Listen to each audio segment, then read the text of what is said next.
Ei, você sofre por antecipação? Alguma vez você já passou por alguma crise de ansiedade, principalmente nesse momento tão difícil que estamos vivendo? Calma, amigo, calma, amiga. Hoje a gente vai ter um bate-papo sobre ansiedade e eu convido você a ficar até o final que você vai aprender muito. Bem-vindos ao primeiro EbaCast. Fala, gente! O EbaCast é um programa iniciado pela Capelania com um só objetivo: ajudar vocês, os alunos. A gente sabe que nesse contexto difícil que estamos vivendo, a gente tem o objetivo de tratar assuntos práticos, assuntos de vida com vocês e assim ensinarmos uns aos outros. Vem com a gente! Eu sou Gabriel Ávila e olha só com quem que eu tô aqui. Oi, gente, eu sou Isadora e estou cursando atualmente o Terror dos Estudantes, terceiro ano do ensino médio. Difícil e eu tenho mesmo. muita coisa para falar. O podcast já começou bem. Isso. Bom dia a todos. Agradeço ao convite, né? Me sinto muito honrada por estar aqui. Eu sou a Glízia, psicóloga. Estou para contribuir hoje com vocês. Tô falando que a gente tá chique, gente. Olha só, nós estamos bem acompanhados. E o tema do nosso bate-papo hoje é sobre ansiedade. Afinal, Glízia, o que é ansiedade? Para começar do começo, né? O pleonasmo aí. Começar do começo. O que é isso? Então, a ansiedade é uma emoção normal, né? É uma emoção que ela existe para nos ajudar a resolver problemas, né? A conquistar coisas e atrás dos nossos objetivos. Então, a ansiedade é uma emoção normal. Normal. Normal. Todo mundo tem. Todo mundo tem. Vamos Uau. falar de ansiedade com ansiedade, né? Porque minha perna aqui tá, ó, tremendo. É verdade, isso é algo engraçado, que um dos motivos da... A gente tá falando sobre ansiedade, mas a gente tá ansioso pra gravar o podcast aqui, né? A gente tá ansioso pra gravar o podcast, assim. Isso. E por ser normal, né? Não tem como a gente não sentir. Uau. Uau!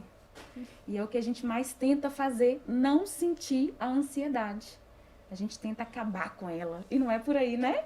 Engraçado que eu já vi umas perguntas falando assim: não, você é ansioso? Aí alguém fala assim: não, eu sou muito. Aí a pessoa que tá do lado: não tenho ansiedade, não. E igual a Glízia falou, isso é algo normal, todo mundo tem, uma emoção, e é natural.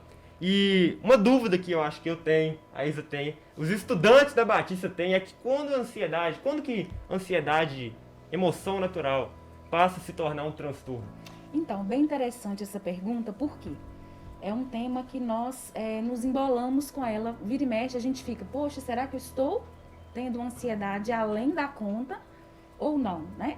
E a gente presta atenção exatamente num ponto que é o seguinte: quando a ansiedade passa a ser um transtorno, é quando ela nos impede de viver uma vida valorizada, significativa, leve, tranquila. Quando ela compromete nos nossos contextos, né, de trabalho, de escola, para a gente ter uma vida leve, né? Então, a ansiedade passa a ser um transtorno quando ela apresenta algumas características específicas que incomodam no nosso dia a dia. Tá? Assim, você falou dessa questão de impedimento. E isso é uma das coisas que martela muito na minha cabeça. Um dos desdobramentos da ansiedade é a síndrome do pânico. Sim. E aí, às vezes, assim, ela me trava. Às vezes eu tô em casa, eu sei que eu tenho que fazer uma coisa, só que eu começo a ficar ansiosa, eu começo a ficar preocupada porque eu tenho medo que eu crio uma situação absurda na minha cabeça de que se eu sair eu vou morrer, vai acontecer alguma coisa, tipo, alguma coisa ruim, e isso me trava demais. Eu já deixei de fazer milhares de coisas por causa disso. Você não tem alguma dica, um método ou, assim, uma explicação pra isso? Então, Isa, né? Vale dizer que é o seguinte, quando a gente está falando de um transtorno, né? Se a gente entender que esses sinais que você apresenta é de fato um transtorno, e para que se configure um transtorno tem que ter uma avaliação. Tá? Sim. Então, basicamente, a gente consegue dar dicas, mas é bem importante entender que quando passa dessa conta, né, da saúde mental, desse bem-estar, é necessário uma intervenção, né, padronizada por técnicos específicos. Mas uma das dicas que a gente pode trazer hoje é ajudar, né, a vocês de casa a entender que deixar de sentir não tem jeito, tá? E Nossa, esperar. confortante isso aí. Confortante demais. Porque às vezes a gente tem ansiedade, nossa, eu sou tão diferente, nossa, exatamente. parece que ninguém passa as mesmas coisas que eu e Sim. quando a gente olha num contexto geral, tem, Todo nossa, mundo. eu entendo o que você passa, nossa, eu Isso. compreendo o que você diz pra mim. É uma conversa que dá até uma aliviada. Dá um alívio isso aí. Até a respiração parece que é até melhor. Não, não sou eu não. E é legal que a Glisa falou duas coisas, né? Que ansiedade você tem que ter uma avaliação. Não é só você ir no Google pesquisar o que você tá sentindo e Sim, tal, tem que ter uma sim. avaliação. E vale demais a gente tratar o tema de maneira devida, né, e dar a devida importância. Por quê?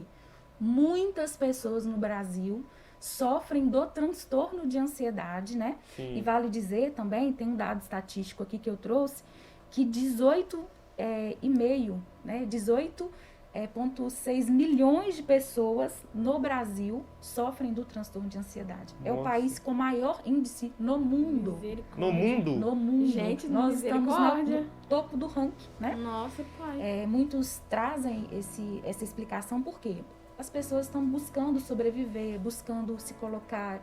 A questão Sim. socioeconômica, Aham. né? As dificuldades causam preocupação. Contexto Preocupação E pro contexto nosso aqui de estudante, a escola, os nossos sonhos, É. nossos projetos, o depois da formatura, a faculdade, o porvir, tudo isso pesa no nosso coração. A gente fica com o coração batendo. Qual faculdade vou escolher? E se eu não for bem no Enem? O ano começa e você já tá pensando no final. E a ansiedade é muito isso. Eu ouvi um termo que eu levei pra minha vida, que é sobre preocupação.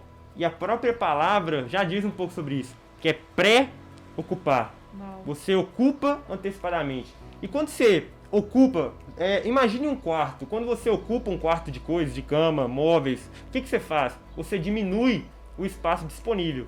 Você diminui. E com o nosso coração é a mesma coisa. Quando a gente preocupa, a gente diminui o espaço do nosso coração de bons momentos com a família, de sorrisos, de alegria, do presente, que realmente é um presente. A gente ocupa antecipadamente. Sim, e tem uma frase que eu amo, assim, trago pra minha vida, né? Que é o seguinte: a ansiedade, ela estanca o prazer dos pequenos momentos da vida. Dos pequenos, Dos que legal. pequenos. E ela, então, ela nos tira do aqui e agora e nos levam para um futuro que talvez não vá acontecer, né?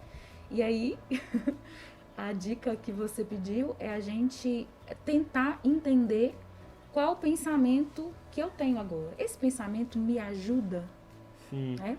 Uma estratégia pequenininha, tranquila e bem rápida é a gente pensar em duas caixinhas. Caixinha dos pensamentos úteis e dos pensamentos inúteis. Duas caixinhas, útil e inútil. Úteis e inúteis, Uhum. certo? É entrar nesse quarto da preocupação e a gente começar a pensar: o que eu tô pensando agora é útil? Eu posso resolver? Tá dentro do meu controle? Uau. Então, estamos falando dos pensamentos inúteis, né? Sim. O que é útil para agora? O que eu posso resolver? O que está dentro do meu controle? Aí a gente já diminuiu mais que a metade das nossas preocupações. Sim. Né? Então, focar nos pensamentos úteis pode ajudar muito. Sim. Né? E depois da gente pensar no que é útil, pensar em estratégias. Por quê? Como tudo que incomoda, a gente quer descartar. Tudo que incomoda, nosso biológico é programado, evolutivamente falando, né, para descartar. Pensa numa pedrinha no sapato. O que a gente faz? Tira, não é assim? A gente tenta fazer isso com os nossos pensamentos Sim. e não dá certo. Uma coisa assim que eu acho muito engraçada é que aconteceu até ano passado. Engraçado. A gente tá assim na escola, no contexto escolar, né? A gente tem que fazer redação para poder tentar solucionar o problema da ansiedade, entendeu? Que a gente tem. E aí, o que me atormenta é que, tipo, como que eu vou resolver esse problema, sendo que, às vezes, em algumas situações, eu me sinto culpada por ter ansiedade. Então, assim, essa questão da culpa, eu fico, Isadora, por que você tá ansiosa? Você tem tudo, tananã. E aí, eu me sinto culpada por sentir que eu tô culpada. E vai uma bola de neve, sabe? É uma culpa, assim, que fica me perturbando minha cabeça. Porque eu acho que eu não mereço sofrer. Que eu não mereço, tipo... comparando a minha vida com outros, assim... Isadora, olha só, dá valor, você tem tudo e tem gente sofrendo e Uma tal. pressão, né? E aí eu pressão. fico, tipo... eu não posso ficar ansiosa, eu não tenho esse direito. E é isso, como é que eu resolvo isso na redação se nem eu sei a resposta? É difícil, né? Você colocar lá a proposta de intervenção, você precisa de uma proposta de intervenção Não, pra e você. outra? Entende? Como é que a gente vai falar na redação que métodos para resolver ansiedade, sendo que é ela que tá desenvolvendo ansiedade na gente, é a redação que tá. Isadora, é muito valioso o que você falou.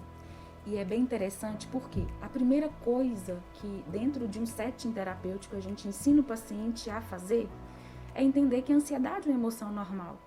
E aí a gente tenta diminuir essa culpa e ajudar a conduzir essa pessoa para que ela lide com isso. E é fácil? Não. Não é fácil. Por quê?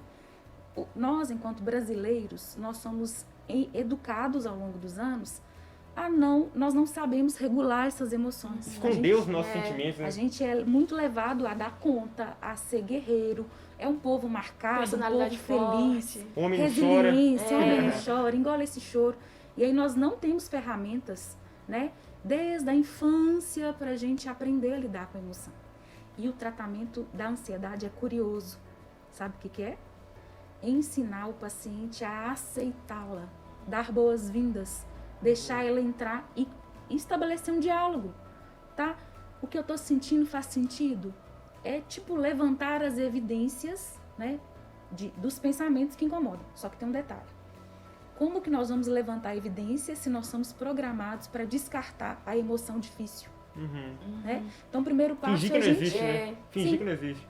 O primeiro passo é a gente aceitar, dar boas-vindas para esse momento que a gente está vivendo, né? Entender o que a gente vai aprender. Porque afinal, com a isso. gente só consegue resolver algo se a gente reconhecer que esse algo existe. Isso. A gente reconhecer isso na nossa vida. Pelo que você falou, há passos para isso. A gente tem que reconhecer que a gente tem ansiedade, reconhecer que a gente passa por isso. E segundo, a gente questionar. Por que eu tô pensando assim? Por que eu tô me preocupando com isso? Entende? Eu acho muito interessante isso. Sim, e aceitar, né?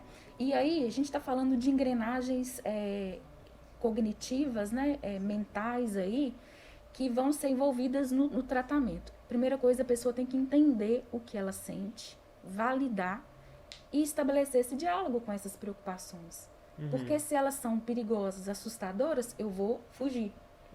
Se eu posso sentir, se todo mundo sente, eu preciso lidar com, trabalhar com aquilo, né?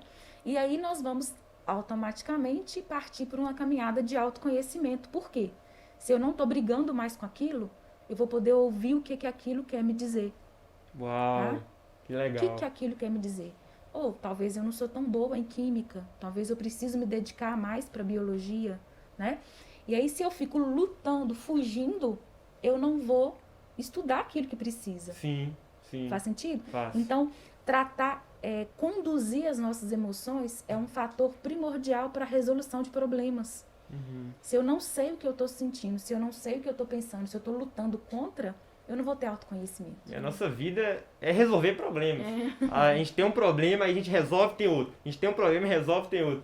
E a gente fica ansioso, nossa, a gente fica ansioso com os problemas de hoje, com os problemas que teve ontem e com os problemas que vão ter no futuro. E a ansiedade é sempre uma chamada para o presente. Sim. Vive agora, vive hoje. Sim. Vamos preocupar com o que tem agora.